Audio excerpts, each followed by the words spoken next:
안녕하세요. 반야신경 4부를 시작하겠습니다.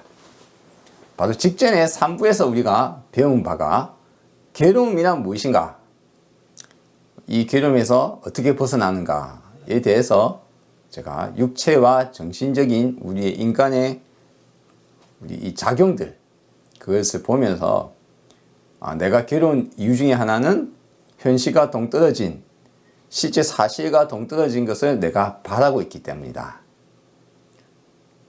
나의 바램, 집착, 그것을 놓아라. 그러면 즉시 나의 마음속 괴로움은 즉시 사라진다. 그러면 또 반대로 집착을 하는데 집착은 바로 안 나아진다 이거예요. 왜? 내가 그것이 좋다고 생각하고 있기 때문에, 내가 그것이 옳다고 생각하고 있기 때문에, 좋거나 싫거나 옳거나 그르거나 라는 나의 생각이 나의 집착의 원인이다. 그럼 나의 집착의 원인인 내 기준, 내 머릿속 이미지, 그걸 한자로 표현하면 상이죠. 상. 모양이 마음속에 그려져 있는 어떤 이미지, 눈으로 보이는 이미지뿐만 아니라 눈을 감고 눈으로 떠오르는 상이, 그것이 바로 생각상자죠. 마음에 떠오르는 모양.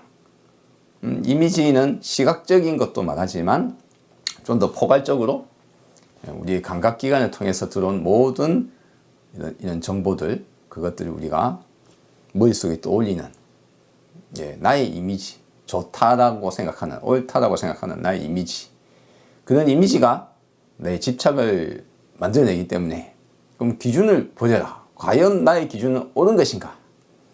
왜 그렇습니까? 내가 이걸 좋다고 생각하는 걸 진짜 좋아하는 건 맞는가? 과연 그것이 좋은 것인가? 과연 그것이 옳은 것인가? 과연 그것이 잘못되었는가? 내 생각을 외부의 것, 내부의 것을 모두 다 다시 점검할 수 있는 도구가 뭐라고요? 깔라마경에서 말하듯이 비판적 사고방식이다. 있는 그대로 받아들이지 마라. 그렇다고 착각하지 마라. 점검하라.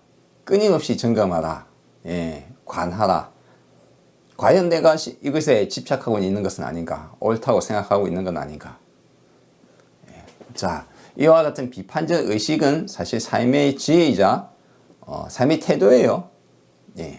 자, 어쨌거나 여기까지 말씀드렸어요. 여기까지와 함께 이 기준은 어디서 왔는가? 받아들이는 것에서 왔다.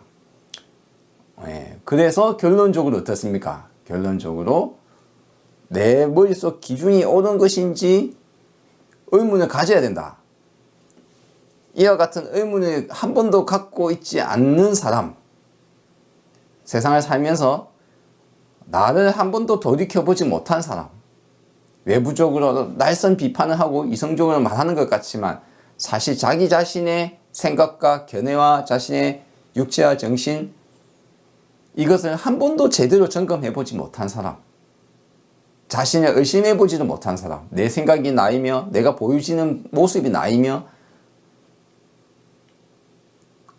내가 추구하는 것이 나이며 이것이 좋은 것이며 이것이 내 것이며 이것이 내 생각이라는, 그게 자가당착에 빠져있는 사람, 내 성공인 나 때문에 생각하는 사람,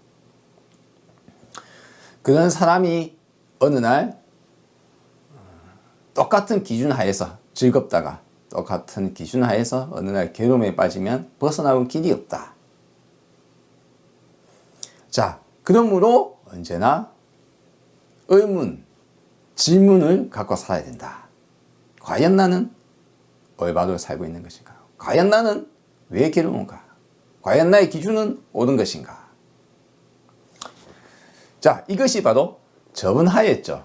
자, 저번하에서 제가 좀 시간이 조금 너무 길어서 잘랐어요. 실제 영상은 1시간 50분짜리 영상입니다.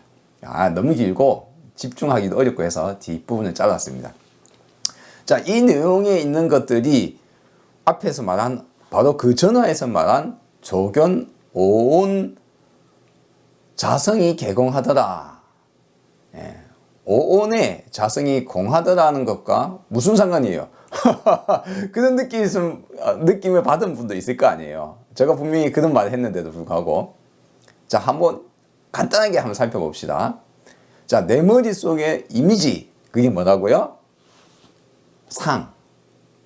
이미지하고 또 헷갈립니까? 기준, 견해, 생각, 상. 같은 말입니다. 이게 멍땅그리 같은 말이라는 것을 헷갈릴 수 있어요. 말만 바뀌면 다른 건 줄 느끼니까. 비슷비슷한 이야기들.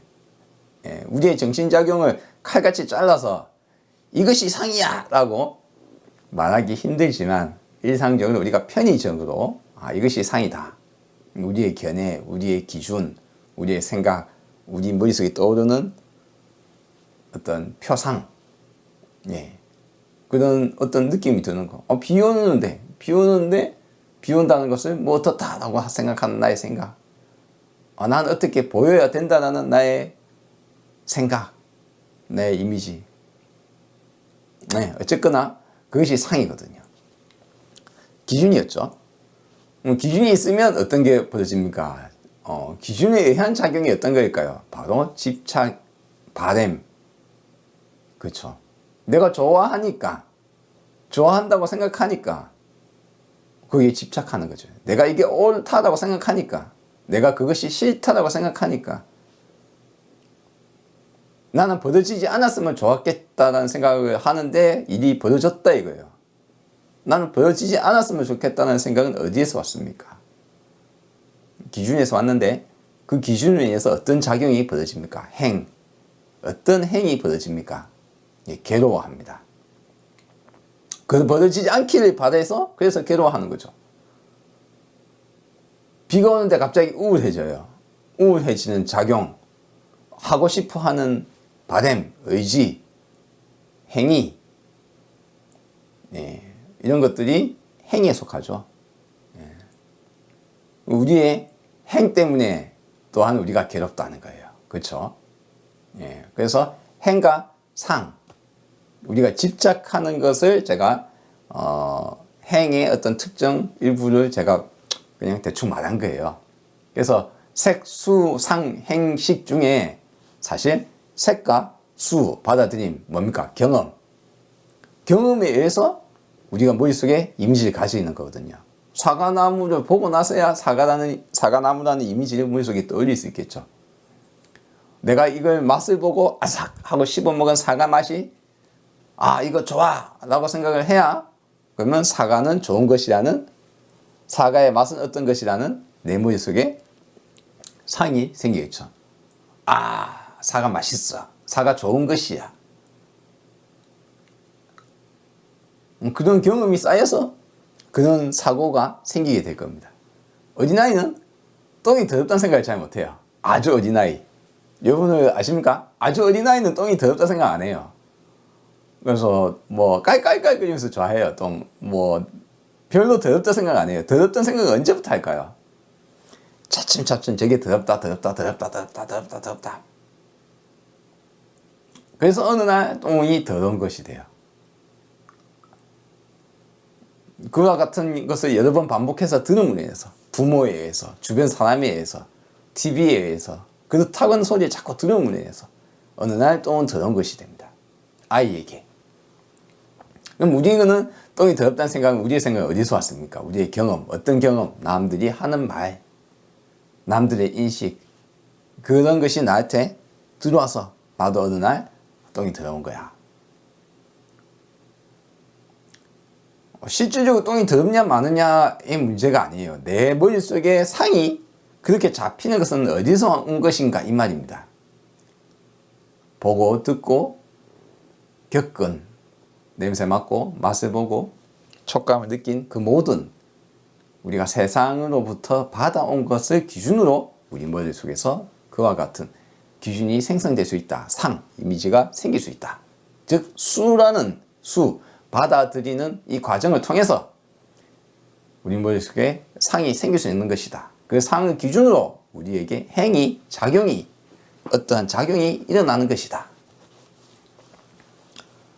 그래서 작용 그 자체를 이해하고 작용으로 인해서 내가 괴롭다면, 내 바램이, 내 집착이 그래서 괴롭다면 그것을 당장 그만두면 손에서 놓으면 괴로워지지 않을 것이며, 상, 이미지, 기준, 견해, 나의 생각, 이것이 옳다는 나의 생각, 이것이 좋다는 나의 생각이 그 기준은 과연 옳은 것인가? 한번 돌이켜보는 것. 왜 돌이켜볼 수 있습니까? 그것이 과연 진짜 나의 생각인가? 나는 왜 그렇게 생각했지? 그것은 바로 경험에 의해서 들어온 것이다. 내 것이라는 착각을 하고 있다. 내 생각이면 그것이 나라고 생각하고 있다. 자, 어쨌거나 이와 같은 이야기들, 수상행에 대해서 전하에서 이야기한 거예요. 그렇죠? 이제 제가 정리를 좀 하는 이유는 저번화의 내용이 색수상행식과 무슨 연관이 있지? 라는 생각이 들 수 있기 때문이에요. 그래서 여러분께 수상행에 대한 어떤 이 정리가 바로 저번화였다. 제가 굳이 수상행을 따로따로 구분지어서 먼저 말하지 않은 것은 현대인이 생각하기에 우리의 정신작용과 육체, 우리의 육체와 정신 중에 제가 이야기하고자 하는 괴로움은 정신적 작용에 의한 괴로움이기 때문에, 그럼 우리의 정신적 작용을 현대인이 듣기 쉽게 편하게 그냥 이야기하면 제 말처럼 뭐 수니, 상이니, 행이니 이런 거 안 따지고 그냥 이야기를 쭉 하면 그렇게 되는 거예요. 근데 그건 내부적으로 조금 수상행식과 좀 연관성을 지어보면 근식을 지을 수 있다는 거죠. 꼭 그렇다는 것도 아니에요, 사실. 여러분이 과거에 우리가 색수상행식이라고 했던 그 과거, 오래된 과거에 거의 뭐 2000년도 전에 또는 불교 이전에 인도인들이 생각하기에 그런 게 있어. 우리가 말했죠. 언어라는 것은, 개념이라는 것은 너무나 문화권에마다, 시대마다, 시간과 공간이 바뀔 때마다 다 다르기 때문에 완벽하게 우리가 이해하기 힘들 수 있다. 왜?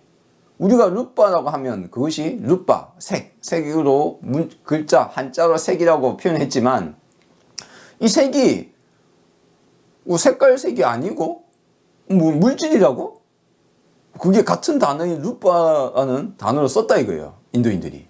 우리에게는 그런 단어가 없어요.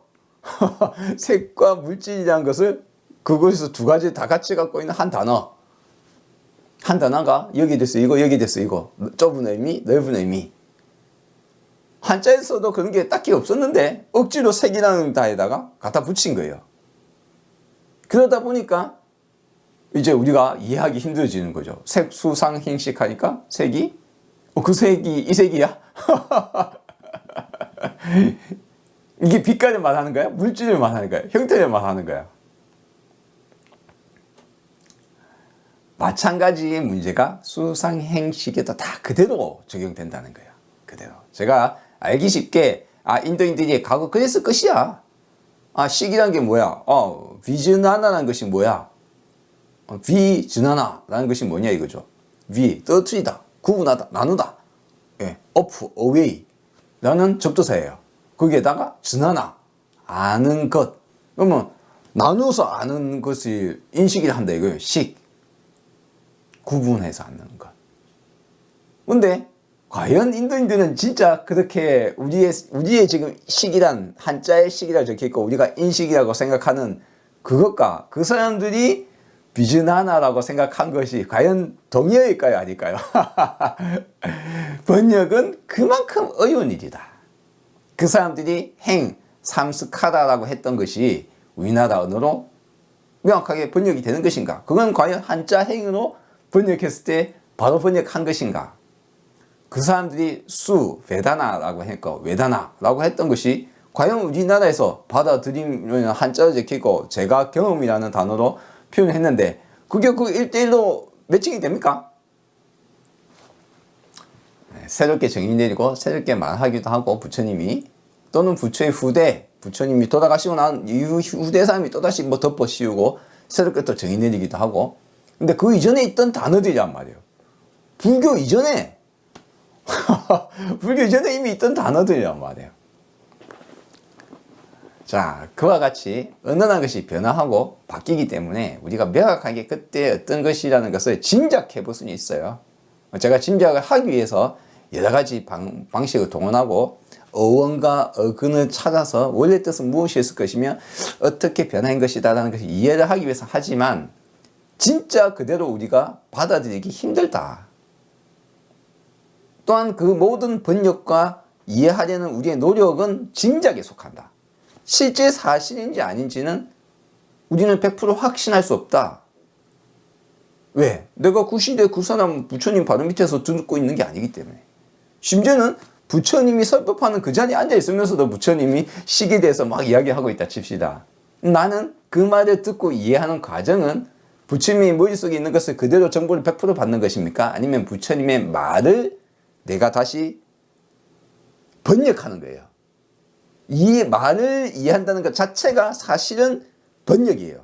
왜 그렇습니까? 말은 추상적이고 현실을 그대로 담을 수 없다고 제가 말씀드렸죠.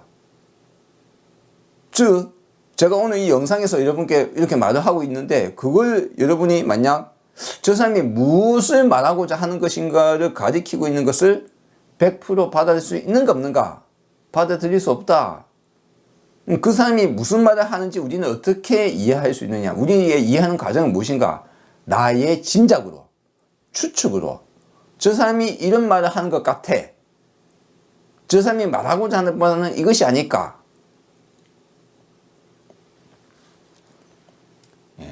부처님이 설법하는 그 자리에 앉아서 제자로서 듣고 있었더라도 우리는 우리의 짐작으로 부처님의 말씀을 이해하기 위해서 노력해야 됩니다. 그러므로 부처님께서는 예제를 잘 들었어요. 현상을 자 보아라. 너는 어떻게 보이느냐? 내 말이 과연 여러분의 생각은 어떻는가? 라는 식으로 예제를 잘 들었어요. 마찬가지로 그러한 방식 때문에 우리가 지금도 부처님의 말씀을 일부 현실로 우리가 직접 관찰해서 이해할 수 있는 겁니다. 오늘 이제 강의할 내용은요, 색수상행식에서 이제 식에 대해서 이야기를 하는 날이에요. 인식. 오늘 한 편이 통째로 인식에 대한 이야기입니다. 이것은 우리의 개념과도 연관이 있어요. 왜 그렇습니까? 제가 집착이 나의 괴로움의 원인이면 현실과 동떨어진 무엇인가에 집착하고 있으면 괴롭다. 늙지 않기를 바라는데 내 몸은 일초일초 늙고 있어. 세상에 어린아이가 노인이 되지 않는 세상은 역사대로 아마 없었을 것이야. 앞으로도 그럴지는 모르겠지만 없었어. 나도 지금 늙고 있어. 근데 난 늙기 싫어. 난 늙기 싫다는 나의 생각과 현실은 늙고 있다는, 현실은 시간은 흘러간다는, 그리고 나는 늙는다는 이 격차가 크면 클수록 이거에 내가 집착하면 할수록 나는 더 괴로워진다. 있는 그대로 인정을 해야 되는데 어쩔 수 없어. 우리가 인정하고 싶어서 인정하는 것이나 좋아서 인정하는 것이나 그런 게 아니에요. 그렇죠. 1 플러스 1은 2야. 그럼 그 상황, 그거는 그냥 목이 마르면 물을 마셔야 돼. 먹으면 똥을 싸야 돼. 그 속에는 그냥 그런 거예요. 그래서 인간의 우리의 바램, 내가 이러고 싶다라는 나의 생각과 내 기준과 이것과 이게 좀 분리를 시켜서 불교 공부를 하셔야 됩니다. 왜? 불교 공부는 마음 공부인데, 마음 공부라고 했지만 실질적으로는 어떻습니까? 내 정신을 낱낱이, 우리 세상은 낱낱이 이성적으로 관찰하는 거예요, 우리가.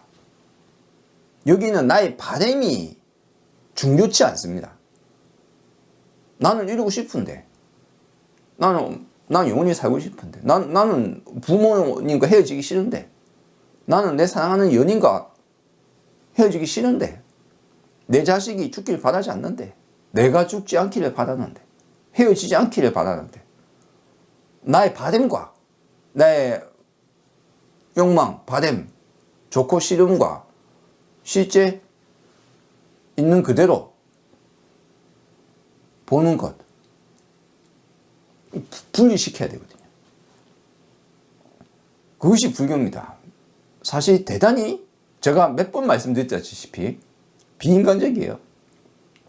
대단히, 그리고 그로 인해서 대단히 인간적으로 될 수 있습니다.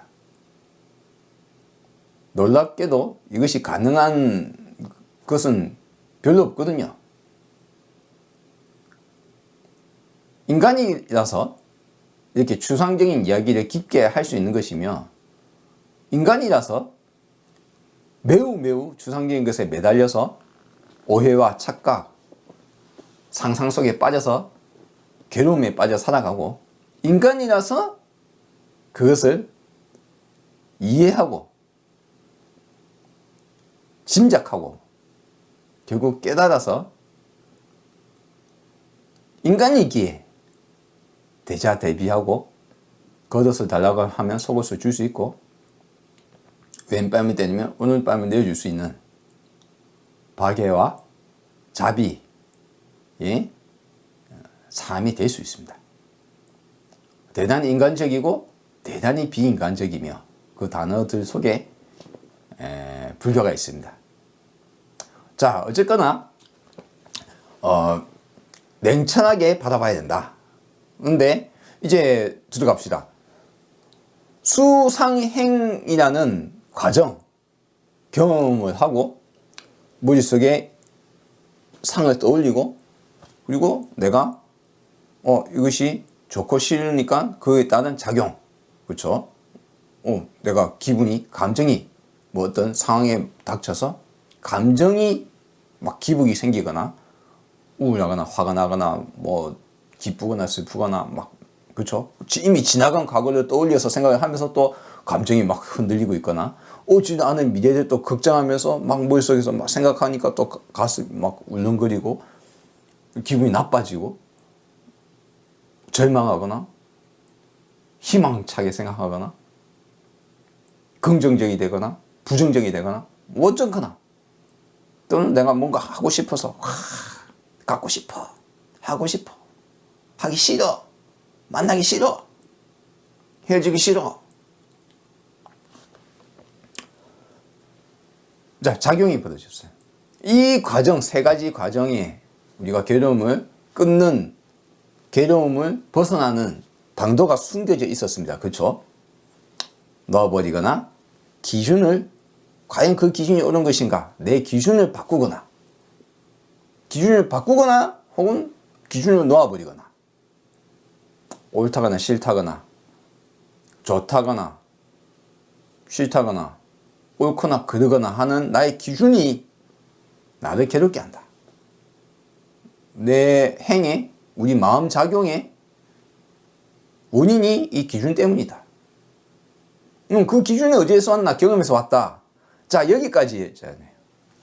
그러면 이 경험들을 이 경험들에는 한 가지 작용이 필요합니다. 바로 구분이 필요해요. 구분. 인식, 식별. 제가 인공지능 자동차인 자율주행 자동차에 대해서 말씀을 한번 드려봤었죠. 자, 인공지능이 차를 사람처럼 몰기 위해서는 가장 필요한 게 무엇이라고요? 첫 번째로 필요한 거. 이것이 없으면 인공지능 자율주행이 안 됩니다. 뭘 해야 됩니까? 구분할 수 있어야 돼요. 인식.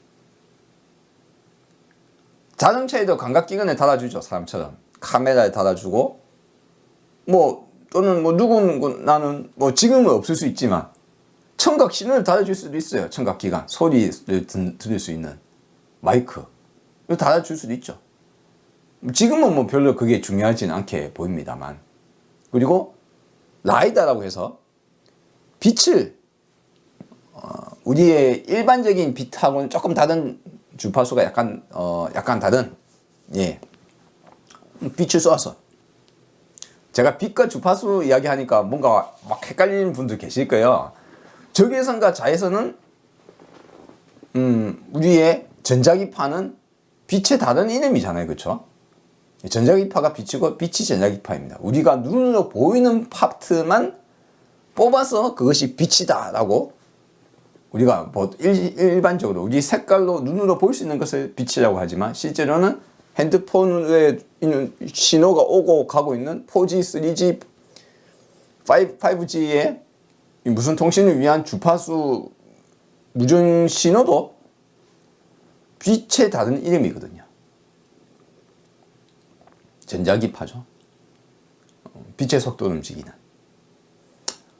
자, 그러면 그와 같이 내가 외부 세상을 인식하는데 자율주행 자동차에 무엇을 달아줍니까? 감각기관을 달아주는 거죠. 라이다 센서, 빛을 비춰서 하는 거. 카메라, 빛이 들어오는 것을 인식하는 거. 그리고 뭐 또 단파, 전파, 초음파를 또 쏩니다. 장초음파, 단초음파. 초음파를 쏘면 어떻게 됩니까? 초음파, 빛이, 소리가 팍 가서 부딪혀서 돌아오는 것을 보고, 지금 어떤 물체가 얼마큼 다가왔어. 우리 보통 이제 요즘 자동차에는 뒤에 뭐가 있습니까? 항상 초음파 센서가 있어서 삐삐삐삐 알려주죠. 장애물이 있으면 뒤에 사람이 갑자기 내가 후진하고 있는데 뒤에 사람이 쓱 지나가면 삐삐삐 알려줘요. 어떻게? 초음파를 발생시키고 반사되어서 돌아오는 것을 보고 물체와의 거리를 말해주는 겁니다. 이와 같이 귀도 달아주고 눈도 달아주고 뭐 이렇게 감각기관을 달아주는 거예요. 자, 달아준 감각기관에 자동차가 감각기관은 달아줬는데 이것이 사람인지 차선인지 동물인지 장애물인지 멈춰야 되는지 가야 되는지 따라야 되는지 어떻게 인식을 합니까? 구분해서 인식한다. 시각 정보가 시각으로 들어오는 있는데 그것을 아무 구분하지 않으면 이것이 저것이라는 구분을 하지 않으면 아무런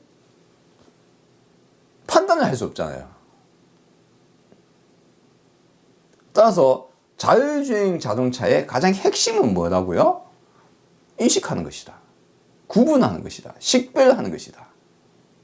이게 차선이구나. 차선인 걸 인식을 해야, 그렇죠? 카메라를 비추고 있는데 카메라 이미지가 들어오고 있는 컴퓨터한테, 자동차에 달린 인공지능 컴퓨터한테 정보가 들어온다 이거예요. 정보가 들어오면 요 옆에 보이는 이 노란선, 이게 노란선이고 중앙선 노란선이고 흰색 요것이 점선으로 되어 있는 이것이 1차선, 2차선, 차선을 나누는 선이고, 그렇게 해야 그 차선을 지켜서 운전을 할 거 아니에요. 인공지능이. 사람이 그러듯이 앞에 사람이 갑자기 쑥 지나가면 깜짝 꾹 하고 브레이크를 밟듯이 내가 컴퓨터가 마찬가지로 사람인지 동물인지 자전거인지 자동차인지 같은 자동차인지 트럭인지 멈춰야 하는지 절벽인지 구분과 인식을 해야 됩니다. 그것이 바로 인식의 중요점이죠. 그래서 사실 인공지능의 첫발은 뭡니까? 인식입니다. 인식. 구분하고 인식하는 거예요. 근데 구분과 인식은 우리의 일반적인 생각과 많이 달랐던 거예요. 구분하고 나누는 것이 쉬워 보였어요, 과거에는. 별거 아니지 뭐. 그런데 그 과정이라는 것이 알고 보니까 대단히 어찌 보면 충격이에요. 오늘은 그래서 인식을 공부해 보는 날입니다. 나의 인식은 과연 어떻게 작동을 하는 것인가?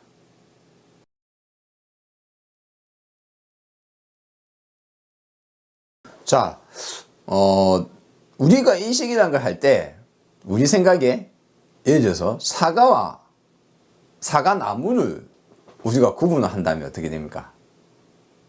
뭐 너무 쉽잖아요. 눈에 보이는 저게 사과고 저게 사과나무야.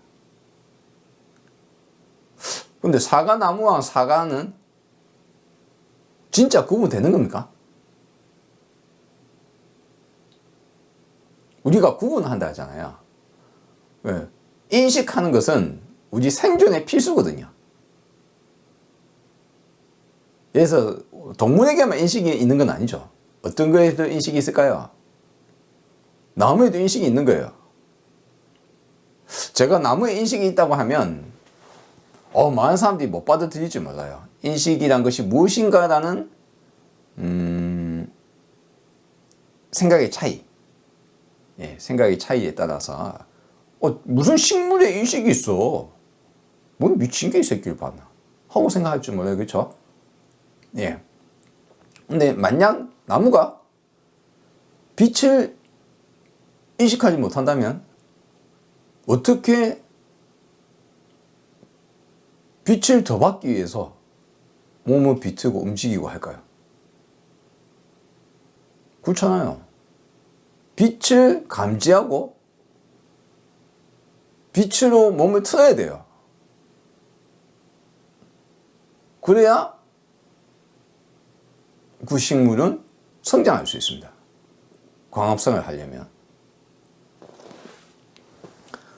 인간의 인식이나 동물의 인식이나 동물 중에서도 내가 많이 발달한 인식과 우리 인간처럼 복잡한 고도의 뇌를 갖고 있는 인식이 다를 수 있겠지만 인식의 가장 기본은 무엇일까요? 가장 기본, 구분하는 것. 예를 들어서 어떤 세포, 옛날에 원시세포로 이루어진 단세포 생물이든 혹은 어떤 특정 세포 몇 가지로 이루어진 세포로 이루어진 박테리아, 우리 눈에 보이지 않는 만큼 작은 어떤 원시에 가까운 생명체가 어느 날 진화를 하다가 바뀌어가다가 어느 날 갑자기 이 친구가 그 중에 어떤 개체가 빛을 인식할 수 있게 된 거예요. 빛을 즉 감지할 수 있게 되었다고 표현할 수 있겠습니다. 어쩌다가 보니까 이 친구가 어떤 돌연변이를 통해서 어둡고 밝고를 빛이 있고 없고를 감지할 수 있는 능력을 갖게 됐다 이거예요. 그렇게 되면 몇 가지가 달라지는 거죠. 전혀 빛을 모르고 막 떠다니다가 가는 거랑 빛을 향해서 갈 수 있다는 것이 어떨 경우에는 유리하게 작용을 할 수 있다는 거예요. 빛을 인식함에서 빛을 감지, 감각, 그렇죠? 왜 불교가 감각기관이 중요하다, 센스가 중요하다고 제가 말씀드렸죠. 앞에도 보여드렸다시피 인공지능 자동차도 결국은 뭡니까? 감각기관과 그 감각기관을 통해서 들어온 것에 대한 구별, 인지, 인식, 이 두 가지가 핵심이거든요. 즉, 받아들이는 것과 인식, 식 하는 것은 경험과 인식은 사실 이걸 나누기가 힘들어요. 어디서 어디까지가 무엇인가 하는 것을 나누기가 대단히 힘듭니다. 그렇지만 나눴다고 칩시다. 근데 과거의 원시 동물에 가까우면 가까울수록 우리의 지금의 인식에서 차츰 멀어지고 저 최초의 원시 생물, 우리의 진화 이전의 원시 생물 쪽으로 다가가면 인식이란 무엇에 가깝습니까? 감각에 가까운 거예요. 그냥 처음 시작은 감각이었던 거예요. 그 감각이 맨 처음에 촉감에 가까운 것이었던 화학 정보를 받아들이는 후각 정보 같은 경우도 한참 뒤에 생겼겠죠. 후각. 물론 제가 어느 것이 문제였다 이런 것을 저는 생물학자도 아니고 진화학자도 아니요 과학자가 아니기 때문에 잘 모릅니다. 근데 어쨌거나 어떠한 감각기관이 문제 생길 수 있겠죠. 그 감각기관은 외부와 자기 생명체의 이 통로를 통해서 외부를 인지할 수 있게 됨으로 인해서 갑자기 거대한 변화가 벌어지는 겁니다. 인식은 그만큼 중요한 겁니다. 감각기관만큼이나. 두 가지는 감각기관만 있어도 아무 소용이 없잖아요. 인식하지 못하면. 자, 어떤 자극에 대한 반응을 하려면 그 자극을 인식할 수 있어야 돼요. 그렇죠? 다른 것과 구분되는 빛이라는 신호를 인식할 수 있어야 돼요. 어쨌거나 그와 같이 아주 단순했던 것이 차츰차츰 발달하면 뒤에 가면은 인간처럼 엄청나게 다양한 신호, 색깔, 총천연색 색깔과 다양한 소리, 냄새, 맛, 촉감을 통해서 세상을 에서 정보를 받아들이고 그것을 구분하고 인지를 하는 겁니다. 따라서 인식이 없으면 경험도 불가능하고 머릿속에서 그 받아들인 것을 기준으로 머릿속에서 뭔가 떠올리고 이걸 갖고 막 상상하기도 하죠. 머릿속에 갖고 있는 이미지로 그와 같은 구분하지 않으면 아무 의미가 없어요. 기준이 생길 수 없어요. 이것과 저것인데 이것과 저것을 구분할 수 있어야 되잖아요. 사과와 사과나무를 구분할 수 있어야 되고 사과와 배를 구분할 수 있어야 돼요. 차이점을 인식하고 인지해야 돼요. 그래야 사과가 좋다 하겠죠. 내가 저 황금색 장난감이 좋아. 나는 어떤 정의 구현, 사회의 불평등 해소를 위해서 살겠어. 그러면 그것이 무슨 말인지 무슨 뜻인지 정의롭지 못한 것과 정의로운 것을 구분할 수 있어야 되잖아요. 나눌 수 있어야 돼요. 인식할 수 있어야 됩니다. 불평등한 것에 대한 것과 그렇지 않은 것에 대해서 구별을 할 수 있어야 돼요. 그래야 불평등한 것을 그와 같은 것을 고치려고 노력하겠죠. 이처럼 상뿐만 아니라 하고자 하는 행도 마찬가지죠. 그 의지작용 또는 그와 같은 기분이 막 바뀌는 것, 그런 의지작용 및 또 감정작용, 우리의 정신작용, 다양한 작용들, 그런 작용들은 뭐 구분할 수 없으면 이루어질 수가 없죠. 이것이 좋아 저것이 싫어라는 내 인식 구분이 없으면 뭘 추구해요? 바보는 왜 행복한가? 욕을 들어도 왜 웃는가? 욕과 칭찬을 구분할 수 없기 때문에, 욕인 줄 모르기 때문에, 인식할 수 없으므로. 이 인식이란 것이 그런데 이제 아주 원시적인 것부터 현대인까지, 우리 인간에게까지 너무나 소중한 것이고, 이것이 없으면 우리가 인식과 인지가 없으면 이 세상을 살 수가 없어요. 아무것도 못합니다. 그런데 과연 우리의 인식은 세상을 있는 그대로 보여주는가? 제가 우리의 언어가 추상적이고 관념적이며 대략적인 것이며 편의한 것이며 우리의 상상이며 짐작의 결과이며 이런 것들은 변화하고 바뀌어 나가고 한다. 그렇죠? 이런 이야기를 했습니다. 언어에 대해서 우리가 계속 이야기를 했었죠. 왜? 언어로 우리는 생각을 하니까. 언어로 색수 상행식이 있으면 진짜 색이라는 것이 있는 줄 안다. 진짜 수라는 것이 있는 줄 안다. 진짜 식이라는 것이, 그런 것이 존재하는 줄 안다. 그런 것이 있는 줄 안다 이거예요. 언어가 생기면. 우리의 상상에 의해서 만든 건데 대략적으로 편의를 위해서 서로 이야기를 주고받고 하기 위해서 이야기했는데 독립적이고 뭐 식이라는 것이 있어라고 생각을 한단 말이에요. 근데 현실을 그대로 반영하는 것이 아니라 우리가 인식하고 편의에 의해서 주고받기 위해서, 의사소통을 하기 위해서 만들어낸 언어가 뒤에 가면은 거꾸로 우리의 착각을 깰 수 없는 이 언어 속에 담겨있는 수많은 착각들을 그대로 안고 살아갑니다. 색수상행식이라고 했지만 과연 구분되는가? 과연 그게 실체가 있는가? 이것이라고 할 만한 것이 있는가? 언어는 그걸 담지 못한다. 그것이라고 생각한 것은 착각에 가깝다. 우린 편의에 의해서 요런 것을 대충 대략적으로 이런 거 식이라고 하자. 인식이라고 하자. 이런 것을 우리가 머릿속에 떠올리는 상이라고 하자. 이런 현상을 행이라고 하자. 이런 걸 수라고 하자. 내가 방금 말씀드렸다시피 수 경험에 인식이 없으면 불가능하다. 반대로 인식이라고 했는데 외부적 감각이 없는 인식이라는 것은 생길 리가 없잖아요. 불교뿐만 아니라 여기저기에도 책에 보면, 경전에 보면 이런 말이 있어요. 예를 들어서 능언경.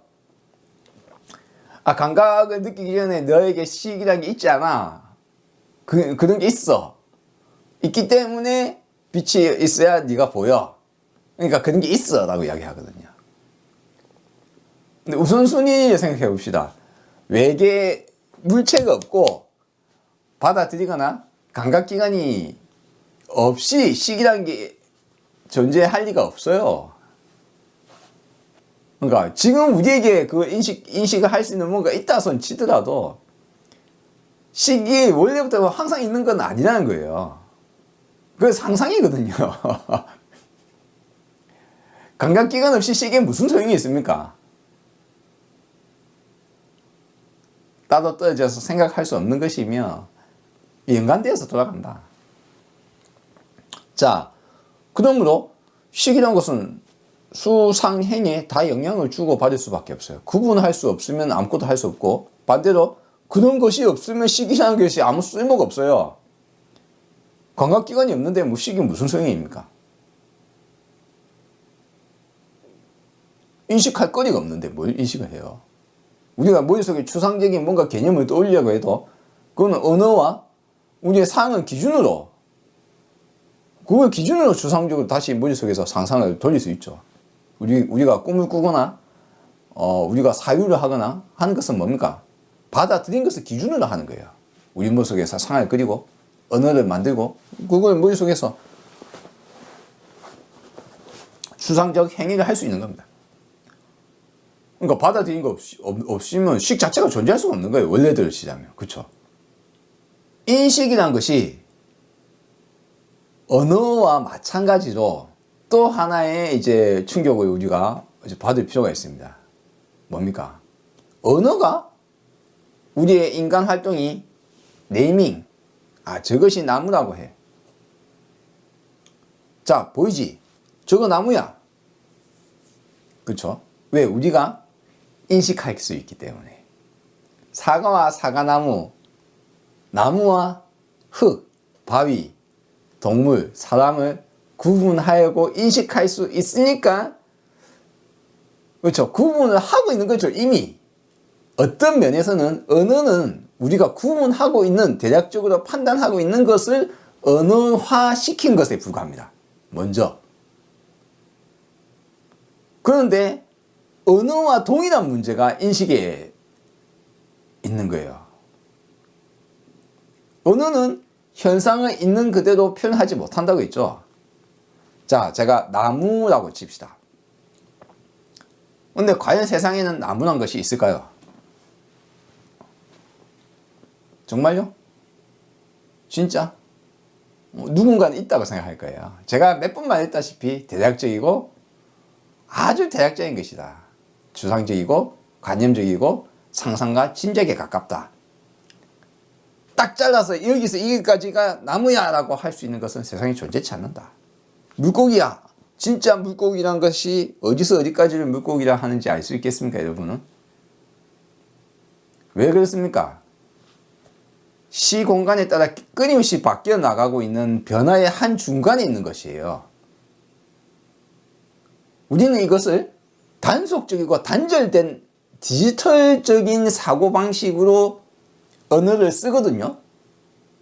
나무, 이렇게 생긴 게 나무지, 대략적인 것임에도 불구하고 실제로 나무라는 것이 칼같이 딱 잘라서 여기서까지는 나무인데 1 플러스 1이듯이 1인데 요거는 나무가 아닌 것이야, 2야 라고 완전히 구분해서 나눌 수 있다고 생각해요. 그런데 우리의 진화의 과정을 살펴봅시다.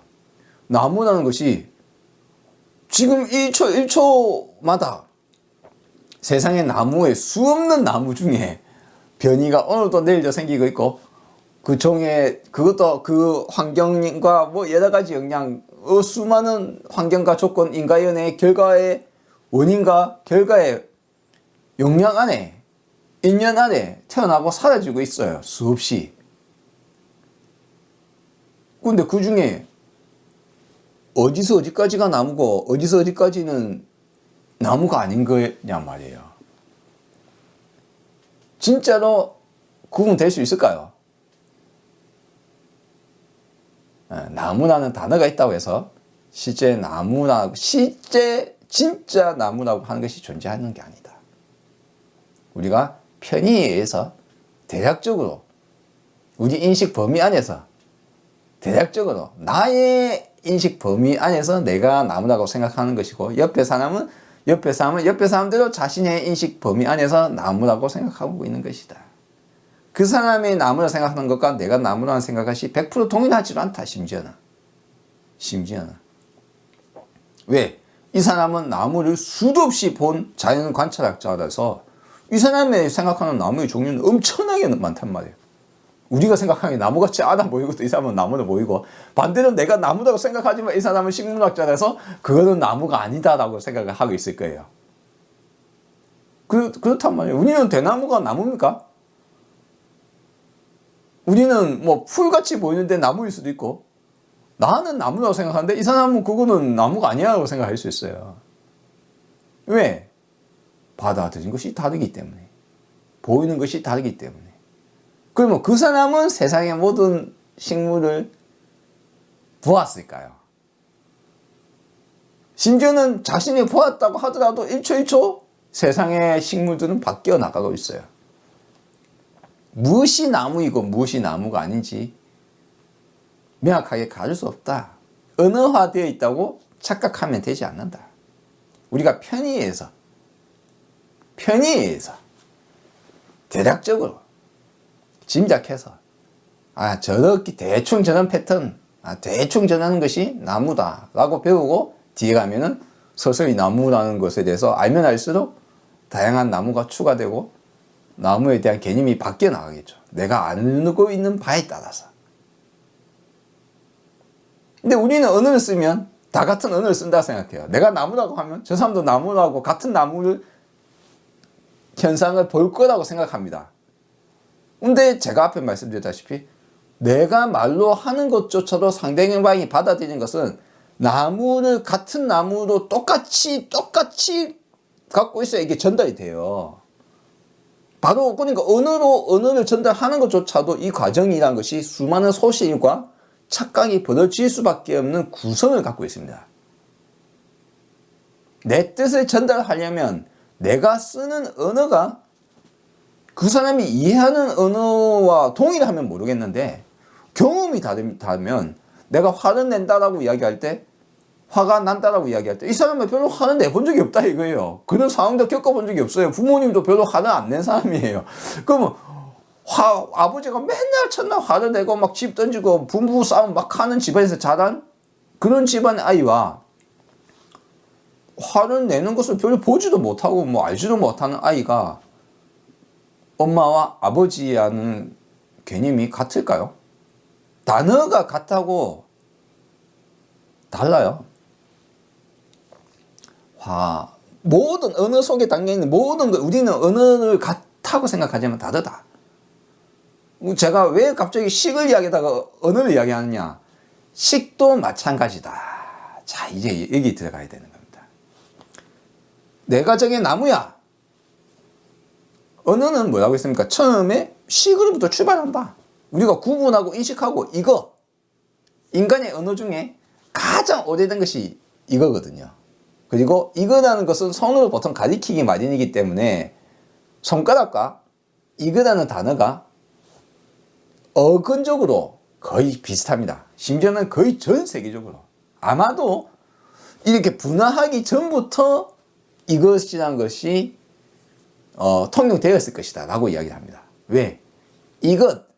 제가 이라고 했죠. 여러분은 이와 영어의 this가 다르게 들리죠. 제 귀는 이제 같은 걸 들려요. 왜? d, e, 태 이것들이 다 같은 어원에서 나옵니다. this 이것과 손가락 중국의 지와 우리 뭐 산스크리트나 빨리어 쪽에서 뭐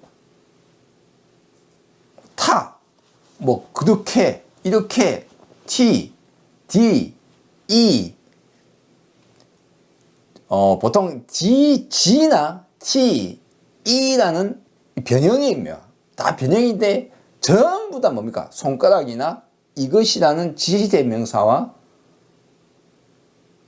모두 다 여기에 연관되어 있다. 놀랍죠? 놀라운데 어찌 보면 당연히 보이기도 합니다. t와 that, this와 that, 뭐 영어, 산스크리트 뭐 시작해서 뭐 인도 유럽 쪽뿐만 아니라 뭐 중국어, 한국어, 일본어 시작해서 막 심지어는 우리가 신대륙이라고 이야기를 착각했었던 콜럼버스가 발견한 이후에 남아메리카 대륙, 북아메리카 대륙, 아메리카 대륙에 있는 기존 원주민들의 언어의 속에도 이 D, E, G 라는 이와 같은 발음의 어원적으로 손가락이나 이것이란 것에 다 공유를 한다. 그러면 이렇게 분화되기 전에 더 오래전에 훨씬 오래전에 사용되던 아주 제일 초기에 사용되었던 언어에 가까운 것이었을 것이다. 자, 어쨌거나 지시하고 손가락을 가리키는 이것이 언어화 되었다 이거예요. 구분하는 거죠. 이것이 사과야. 이것이 나무야. 저것이 나무야. 이것이 돌이야. 손가락을 가리키면서 서로가 의사소통을 하고 뭐 주고받고 손가락으로 했겠죠. 자, 이러한 언어의 시작 이전에 우리는 구분을 하고 있었다. 그럼 인간만이 구분합니까? 제가 인식작용에 대해서 말씀드렸다시피 동물도 구분해요. 그렇죠? 물고기가 낚싯바늘에 싹 떨어져서 여기 미끼가 물려서 팔딱대고 있으면 물고기 이걸 탁 물죠. 근데 이게 물고기가 이게 미끼인데 미끼인지 인간이 낚시를 위해서 속에 있는 미끼인지 아니면 실질 그냥 일반적인 먹이인지를 구분을 못했지만 먹이인 것은 알아본 거예요. 그렇죠? 물론 착각합니다. 그 과정에. 왜? 여러분들 팔락팔락 하는데 실질 미끼가 아닌, 즉 지렁이나 먹을 수 있는 새우나 이런 것이 아닌 그냥 모양 장난감만 갖고도 낚시를 해요. 물고기 중에는 그냥 팔락팔락 움직이고 있으면 그게 실질 먹이인 줄 착각하는 거예요. 즉 플라스틱이나 뭐 다른 것으로 만들어서 거기에 살며시 낚싯바늘 걸어놓고 뭔가 이렇게 움직이는 것처럼 보이기만 하면 어떤 물고기는 실질 생명체가 아닌데도 그냥 먹이를 착각하고 가서 콱 무는 거예요. 자, 인식이 방금 말씀한 것처럼 제가 방금 인식이 물고기가 낚시를 당하고 인간도 낚시를 당하잖아요. 우리가 왜 현대 사기 수법의 가장 거대한 피싱 사기라는 단어가 왜 피싱인가? 왜 물고기 낚시하듯이 하고 있는 건가? 대다수 사람들에게 낚싯바늘을 던지듯이 미끼를 실제가 아닌 가짜 미끼를 던지면 사람은 그것이 실제인지 아닌지 착각을 한단 말이에요. 물고기처럼. 그러면 우리의 인식은 실제 사실을 보는 겁니까? 아니면 사실이 인 것처럼 판단하는 겁니까? 대략적인 겁니까? 실제 사실입니까? 네. 대략적인 것이다. 대략적인 것이 아주 중요해서 대략적으로 판단을 했습니다. 판단했으면 생명체는 인식과 감각하고 인식하는 이것이 너무나 중요해서 아주 극도로 발달을 해갔습니다. 해왔지만 가장 근본적으로 우리의 인식은, 우리의 감각기관은 첫 번째, 감각기관은 세상을 있는 그대로 받아들이지 못한다. 내 눈은 빛의 일부, 전자기파의 일부만 받아들이고 있다. 그쵸? 그렇잖아요. 우리 자외선, 적외선은 못 알아보잖아요. 우리는 빨주노초 파남보라는 그 안에서, 그 파장의, 빛의 파장 중에서도 그 특히, 극히 일부에 속하는 그것만 우리는 받아들일 수 있는 거예요. 그러면 그 외에 적외선과 자외선, 어떤 생명체는 자외선을 인식하고 적외선을 인식할 수 있겠죠. 그럼 우리의 눈은 세상의 아주 극히 일부분만 받아들이고 있다. 우리의 코 냄새 맡는 것은 개가 맡는 것에 뭐 100분의 1도 안 될 거예요. 아마 구분할 수 있는 종류의 수가. 100분의 1? 1000분의 1은 될까요? 우리가 맞는 것은 진짜 개가 맞는 것과 비교하면 아주 극히 일부인데, 그럼 개는 세상에 수많은 냄새가 날 수 있는 화학 분자의 종류를 그는 다 할 수 있습니까? 개가. 우리보다 훨씬 민감한 개지만 실질적으로 그것도 세상의 일부를 맞는 거죠. 우리의 청각 신호는, 우리는 저주파도 잘 못 듣고 초음파도 잘 못 들어요. 오늘 박쥐는 초음파를 이용해서 날아다니잖아요. 어디서는 저주파도 탐지하는 애가 있을 수 있죠. 우리의 진동, 감각, 촉각, 시각, 미각, 후각, 우리의 감각기관은 세상을, 우리와 세상을 나라는 개체라고 우리가 착각을 하는 나라는 개체, 여기 편의로 나라가 합시다. 편의로 이 나라는 개체가 외부적, 이 생명체가 외부적 환경과 작용하기 위해서, 환경과 작용하는데 대단히 필수적인 이 감각기관이 사실 세상의 단면만을 보여주고 있다. 극히 일부만.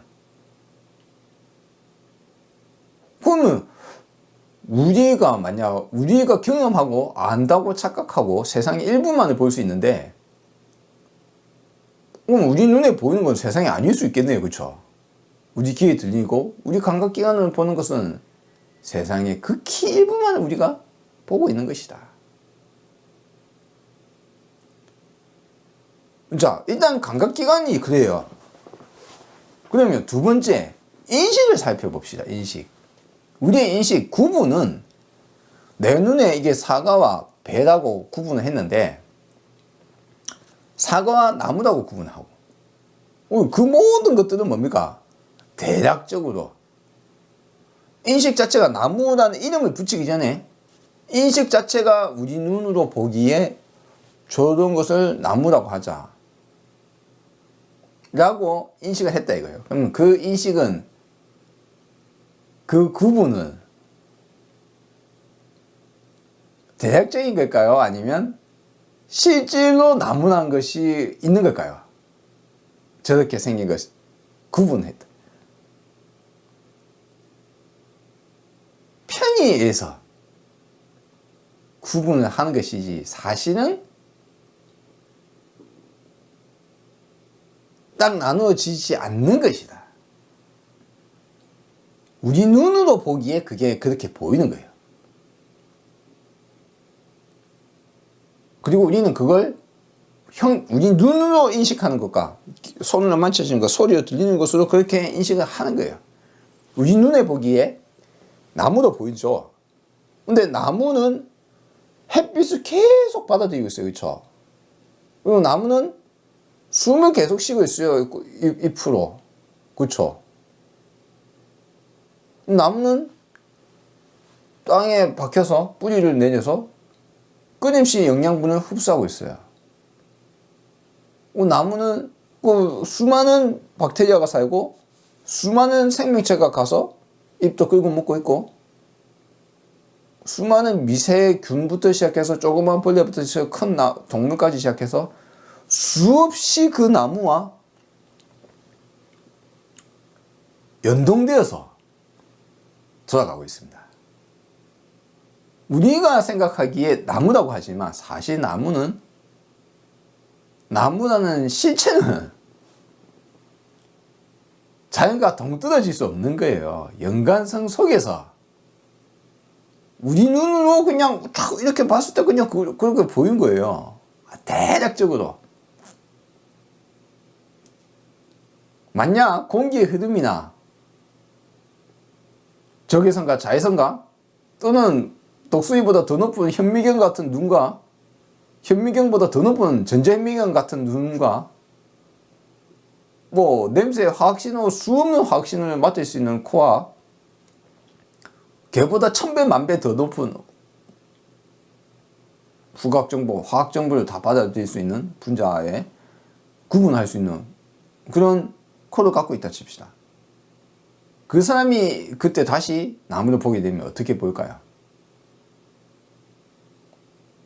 지금 우리가 보이는 그런 나무도 보일까요?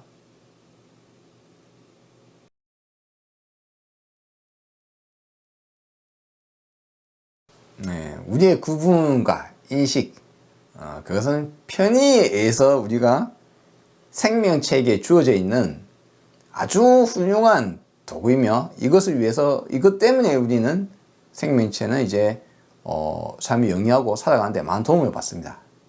식별 없이는 인간은 살아갈 수도 없어요.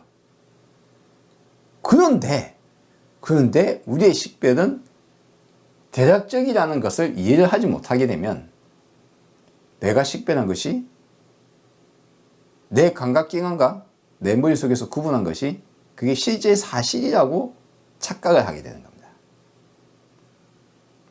오늘 내용이 어렵나요? 제가 이거 최대한 쉽게 이야기하기 위해서 이야기를 하고 있는데 그렇게 쉽게 안 느껴질 수도 있겠습니다. 인간이 인식하고 있는 세상을 인식하고 구분하고 나누고 이것이 이것이고 저것이 저것이라고 하는 것은 세상 있는 그대로 보는 것이 아니다. 우리 눈에 그렇게 보이는 것이다. 실제로는 그런 같은 모습이 아니다. 끊임없이 바뀌고 있고 끊임없이 영향을 주고받고 있으며 우리가 그 모든 것을 캐치하지 못하고 있다.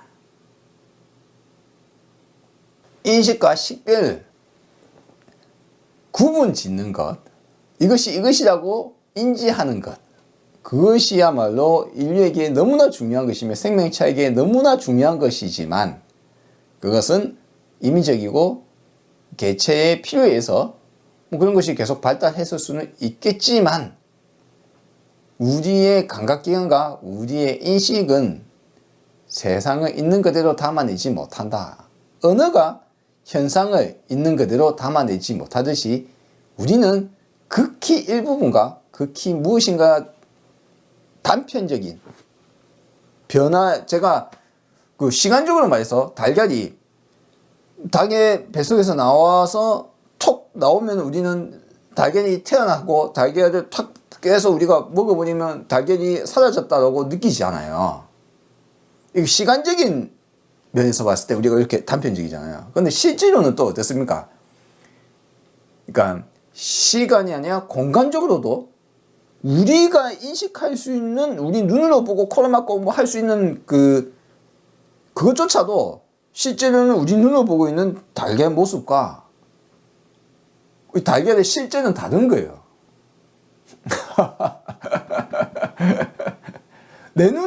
내 눈에는 내 몸에 박테리아가 안 보이잖아요. 근데 우리 몸에는 박테리아가 수조 개가 산단 말이에요. 수많은 미생물이 우리 피부와 코와 머리와 뱃속에 어마어마하게 있어요. 나는 내가 개체라고 생각하지만 사실 우리는 이미 공생체에 가까워요. 내 뱃속에 세균이 없으면 우리는 소화도 못해요. 바로 죽어요, 바로. 즉시 그날 죽습니다, 거의. 뭐 즉시는 너무 심했습니까? 어쨌거나 우리 피부에 뭐 박테리아가 있는데 박테리아 있는지는 우리 눈에는 안 보이잖아요. 우리 눈은 과연 있는 그대로 보는 걸까요? 우리 감각은 그대로 느끼는 걸까요?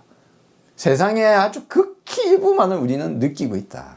그리고 느끼는 것을 기준으로 우리는 인식하고 구분하고 하는 것은 필요해서 하고 있지만, 대략적으로 하고 있지만, 그것이 사실 있는 그대로, 현상을 있는 그대로 우리가 구분하는 것이 아니다.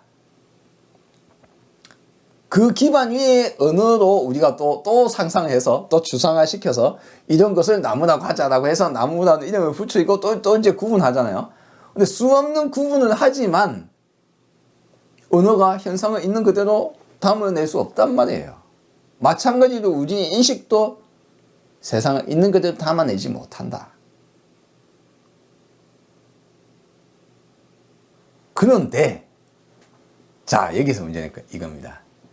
우리는 세상의 인식을 아주 단편적이고 일부적으로 대략적으로 인식을 하고 짐작하고 추측하면서 이렇게 보면서 그것이 사실이라고, 이것이 진리라고, 이 언어가 이 말이 맞다고, 이 법칙이 맞다고 내가 관찰할 수 있는 시간적 공간적 한계성을 이해를 하지 못하고 내가 우물한 개구리임을 이해하지 못하고 내 생각이 맞다고 하는 겁니다. 내 감각, 받아들인 것이 다라고, 그 감각으로 생긴 기준이, 견해가, 이미지와 상이 그게 다라고, 그것이 맞다고 생각하고, 그래서 내가 나의 행위, 감정, 변화, 감정의 변화, 나의 욕망, 바램, 좋음, 싫음, 그것들은 다 어디서 왔습니까? 나의 인식과 내가 구분해서 인식하고, 구별해서 인식하고, 그 구분해서 인식하기 위해서 언어가 만들어지고, 언어를 통해서 서로 주고받고 우리는 상상하고, 언어가 있다고 현상이 그런 거라고 착각하는 겁니다. 대중을 위해서, 그럼 대중이라는 게 있다고?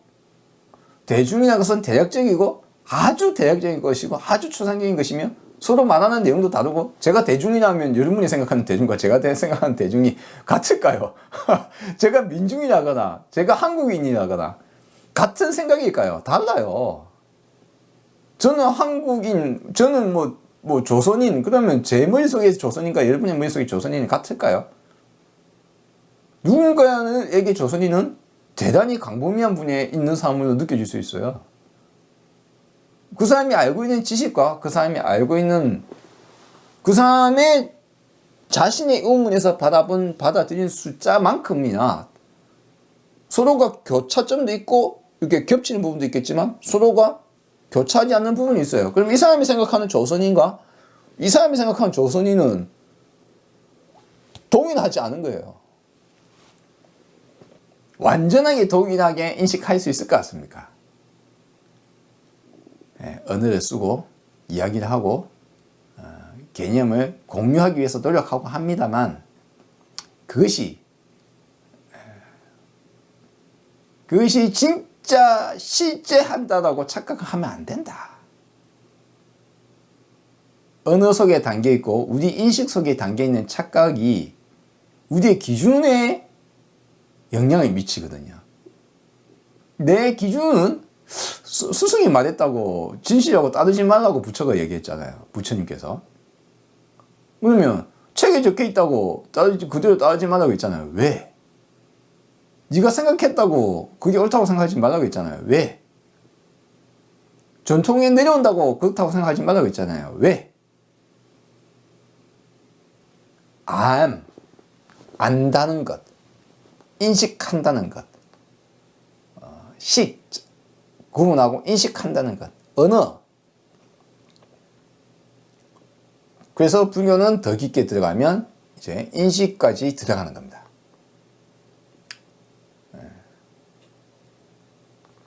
우리의 인식이 우리를 속인다.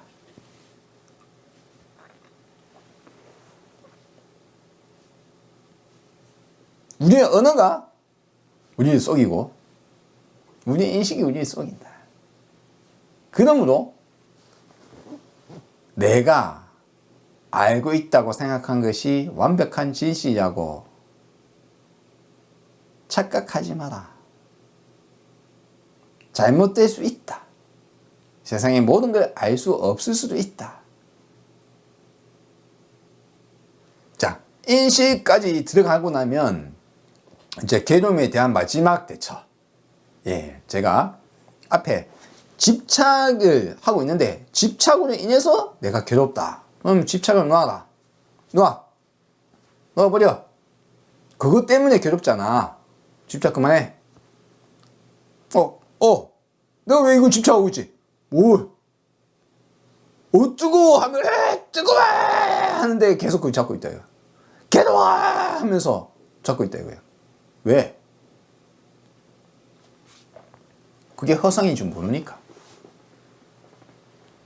내 바램과 내가 좋아하는 것과 싫어하는 것과 옳다고 생각하는 것과 그르다고 생각하는 것이 나의 생각이 나라는 것, 내 것이라는 것, 내 생각이라는 것, 내 주관이라는 것, 내가 보여진다는 것, 그 모든 언어 속에 담겨있는 착각과 나 자신을 한 번도 돌이켜보지 않은 사람은 노아라고 해도 무슨 말인지 알아들을 수가 없어요. 노아라고 해도 뭘 노아라고? 놓지 못해? 그러면 그 기준, 네가 놓지 못하면 왜? 그거 좋아서? 왜 좋아하는데? 왜? 황금색 도금 로봇이 좋다잖아요. 집에서 저래 멋있다고 하네요. 좋은 거네요. 코카콜라 옥수수 맛있다고 저기 광고하네. 저 한번 먹어보고 싶어요. 진짜 맛있을까? 먹으면 행복할까? 진짜? 정말? 이 패딩이 엄청 좋은 거래요. 그 패딩 꼭 입어야 된대요. 남들 다 입고 다니거든요. 이거 없으면 애들한테 따돌림 당해요. 정말? 진짜? 가난뱅이면 사람들이 욕해요. 진짜? 정말? 진짜? 사람의 인식, 우리가 일상적인 일반인의 시각에 물들어서 살아가요. 사람은 물들어서 살아갑니다. 그야말로 한 번도 의심해보지 못하고 다른 관점에서 자신의 생각과 자기 자신에 대해서 내 머릿속에 떠오르는 생각, 나의 인식, 나의 기준, 내가 받아들이는 감각, 그 모든 것에 대해서 육체와 정신 활동에 대해서 깊이 생각해 보지 못하고 살아갑니다. 불교는 나 자신을 그야말로 낱낱이 깊숙하게 내 마음 작용, 기분의 작용, 의지의 작용, 감각의 작용, 인식의 작용, 깊게 너는 착각하고 있어. 그럼 뭘 착각한다는지 모르겠어요. 뭐에서 깨어나오란 말이에요 도대체. 뭘 안에서 어떻게 깨우고 나오란 말이에요.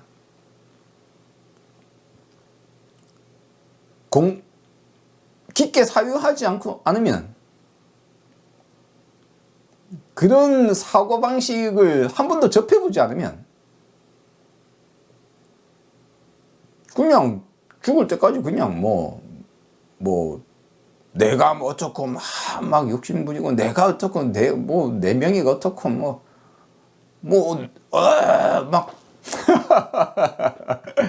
그러고 살아요. 그래. 그게 일반적이에요. 그게 나쁘다거나 어떻다거나 하는 게 아니라 불교를 해야 하는 이유입니다. 불교를 해야 하는 이유는 우문한 개구리로 살면서 스스로 괴로움에 스스로를 괴롭히고 무지한 줄도 모르고 무지하게 살아가며 자기가 똑똑하고 지성인이라 생각하면서 세상을 거의 지옥으로 만드는 마녀 재판을 하고 노예를 부리고 자기가 똑똑하다고 그러면서 세상을 불평등하게 만들어서 지옥을 만들고 이게 내 거라고. 그게 왜 네 거야? 그와 같이 이 인식이란 것에 대해서 우리가 이야기하는 이유는 이게 불교에 이제 우리가 쭉 이야기했죠. 쭉 들어보면 뭡니까? 정신과 육체 활동 그냥 단어로 치면 이렇게 그냥 끝날 수 있어요. 정신과 육체. 정신과 육체는 두 개로 나눌 수 있어? 아니잖아요. 나누십니까 진짜? 감각기관과 감각하는 것을 나눌 수 있습니까? 인식과 감각기관은 감각이 없으면 인식이 생겼을까요? 진화 과정에서. 인식이 문제 있었다고요? 그럴 리가. 정신과 육체가 둘이 아니다. 그게 하나라고 말하지는 못하지만 마찬가지로 둘이라고 생각하는 것도 우리의 인식에 사과와 사과나무가 둘이라고 생각할 것이냐 그게 하나라고 말할 것이냐 우리가 편의에서 개체적으로 나누어져 있는 것은 그거대로 우리가 일상적으로 이야기하는 일반적인 개념 사용해서 땅과 나무와 뿌리와 구분할 수 있죠. 그런데 진짜 나무와 줄기 진짜 나무 줄기와 나무 뿌리 네가 진짜 구분할 수 있어? 나무 잎과 나무 줄기를 진짜 구분할 수 있어 정말? 편의에 의한 구분과 단어와 이게 쏙지 말아야 되는 것도 있고 그걸 한 번도 상상해보지 못한 사람은 그 세계 속에 살아간다. 그러니까 우리가 그렇지 않다라고 하는 비무가 불교에 많이 나오는 이유가 왜 그러하냐면 일상적으로 우리가 개념 속에 푹 빠져 살아가기 때문이에요. 그 개념에 물들어서 한 번도 다른 생각을 해볼 수가 없거든요. 내 인식을 한 번도 의심해보지 못해요. 자, 괴로움에서 벗어나는 제일 마지막은 뭡니까? 내 인식을 이제 의심하는 겁니다. 앞에 제가 뭐랬어요? 의문의 내재화. 그쵸? 자, 생각이 떠올랐어요. 그 생각은 어디서 왔을까? 기분이 갑자기 나빠졌어요. 그 기분은 왜 나빠졌을까? 자, 내가 이것이 꼭 하고 싶어요. 왜? 그 기준은 어디에서 왔을까? 어느 날 밤에, 나는 내일 죽는데, 내가 죽는데, 나는 안 죽을 줄 알았어. 윤회하는 줄 알았어. 내가 죽는데, 윤회가 없대. 천국도 없대. 영혼도 없대. 두려워. 그 두려워하는 생각은 어디서 왔을까요? 왜 그 생각이 떠올랐을까요? 우리의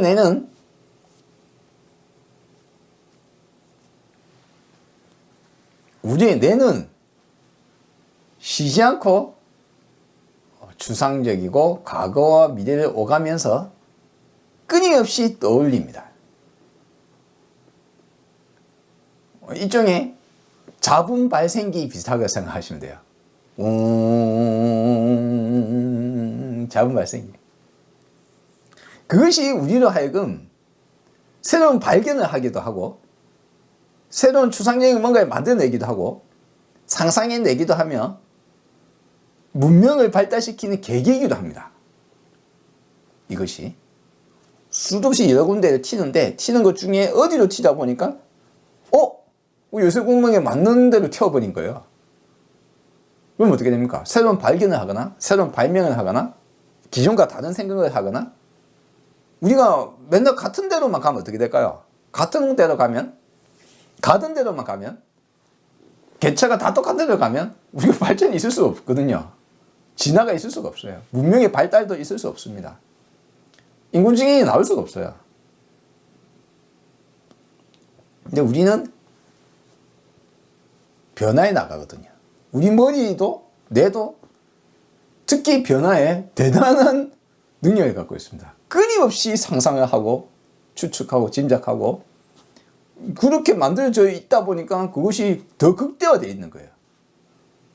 곰이나 개미보다 훨씬 많은 짐작을 너무나 많은 에너지를 소모해가면서 미래를 걱정하고 지나간 과거를 돌이켜보고 돌이켜봄으로 인해서 그때 내가 이러지 않았으면 좋았을 텐데 해서 미래를 바꿔나가는 힘도 되고 그 똑같은 능력이 과거에 내가 왜 그랬을까 자책하거나 나는 왜 그런 걸 당했을까 하고 억울해하거나 그 괴로움을 계속 겪어나가는 거예요. 정치인이 왜 자살하고 만화가가 왜 자살하고 연예인이 왜 자살하느냐? 지금 현재도 싫고 벌어진 과거도 싫고 앞으로 미래도 싫기 때문에 괴로움 천지니까. 근데 그걸 견딜 수 없어 하는 내 자신의 기준도 살펴보지 못하고 내가 무엇을 내 인생에 걸고 있는지 그게 어디서 왔는지 그게 내 생각이라 생각하고 있고 내가 남에게 보이는 것이 그게 중요하다면 그러면 인생은 남한테 달려있네요. 어느 날 갑자기 100명이 당신이 나쁜 사람이라고 하면 당신은 나쁜 사람이 되겠네요? 정말? 진짜?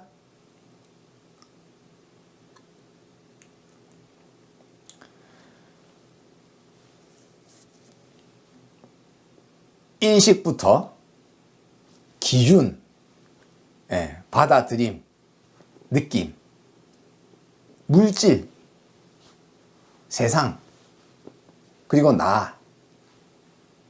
이 모든 것을 관찰하고 비판적 시각으로 바라보고 내 머릿속에 떠오르는 생각, 감정도 바라보고 관찰하고 비판적 시각으로 바라보는 것. 왜? 그 실체가 나 이것이라고 할 만한 것이 없기 때문에 자성이 공하기 때문에 단어가 색수상행식이라고 해서 식이란 것이 있는 줄 안다 이거예요. 수라는 게 있어. 상이란 게 있어. 제가 편의에 의해서 여러분께 제가 또 설명을 드린 것도 그거를 했죠. 상이란 게 있다. 머릿속에서 떠올려. 감정이란 게 있어. 작용이란 게 있어. 인식이란 게 있어. 감각기관이 있어. 경험이 있어. 근데 그것들이 과연 그것만 이렇게 톡 잘라내서 볼 수는 없는데 근데 그게 있다고 생각하는 거예요. 그럼 뒤에 가면 어쩝니까? 그 다음에 식이란 게 있어. 그래요. 유식이 그거거든요. 식이 어디 있냐고 도대체. 아빠, 어? 네, 럭키 이벤트 시작했어. 조금만 기다려. 아빠 이제 하고 먼저 해. 문 좀 닫아줘. 무화 개념, 무상, 연기를 이해를 못하면 그 마지막까지 엉뚱한 상상 속에 빠져서 살다 가는 거예요. 뭔가 찾는 겁니다. 불교의 기초, 제일 기초. 왜 무와 무상, 연기가 왜 불교의 기초인가? 우리가 의심하고 비판적으로 나를 보고 나의 인식, 나의 육체, 우리의 정신, 지금 있고 존재하는 단어들, 언어들에 대한 이해, 그것이 있다고 그런 것을 부처님도 찾았단 말이에요. 그리고 부처님이 도달한 것이 무엇입니까? 아트만이란 것이 없더라. 무아하더라. 이것이라고 할 만한 것이 없더라. 초월한 그 무엇인가를 찾았더만 그런 거 허상이더라. 마치 신과 같이 되고 마치 전지전능하고 하늘 날아다니고 지구 반대편에 가보지 않은 지구 반대편의 내용을 안 가본 것도 뭐 어디 있는지 알고 상대방의 마음도 다 알아보고 육신 쪽에 있대요. 정말? 부처님이 과연 그런 말을 했을까요? 무상하고 무아하고 영기적이며 그런 세상을 깨친 부처님께서 사고의 폭이 부처님의 사고에 도달하고 나면 이 세상에 대해서 바라보는 관점이 많이 바뀝니다. 나의 감정의 변화, 내 기준의 변화, 이것이 어디서 왔는가? 아빠, 포켓몬고 하는 내 폰 어디 있어? 아빠 여기 있어. 자, 다음에 뵙도록 하겠습니다.